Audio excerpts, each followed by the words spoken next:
So go over there right now. That's equine.one to our friends up in Canada. And I was just in Canada last week. You were. I was up in Vancouver, the other side. You didn't go pet any baby bears. No, I didn't pet any baby bears, and I didn't go see our friends over there at Equine One, but they're in, I think they're in the east side of Canada. I went to Vancouver, the west side of Canada. So that would have been a long walk for me to go over there. And joining us here in the studio as well is Dr. Frank Riley. How are you?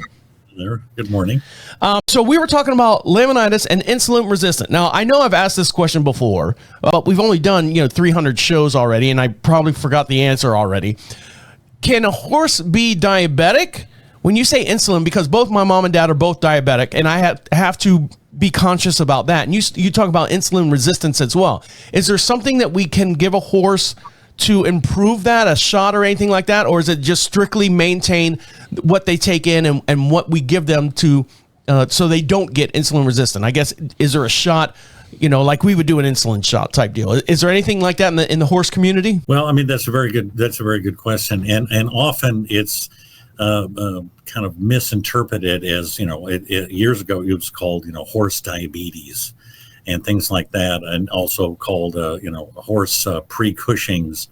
And we really did not understand why these horses were having laminitis. This is, even just 10, 15 years ago. And so there was a lot of misinformation coming around. And then a study out of Australia showed that it was actually the overdose, a large amount of insulin in the horse's body that was causing these problems. And so insulin resistance or insulin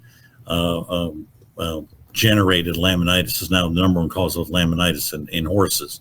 So now we know that it's through insulin resistance, which is basically the cells are not accepting the insulin that they should be taking in, and because of that, large amounts of insulin is continually rolling around the body, causing laminitis, causing actual hoof damage, and also irritating the nerves in their horses' feet. And so we now know that what it is. So your first question is, do horses get diabetes? The answer is no.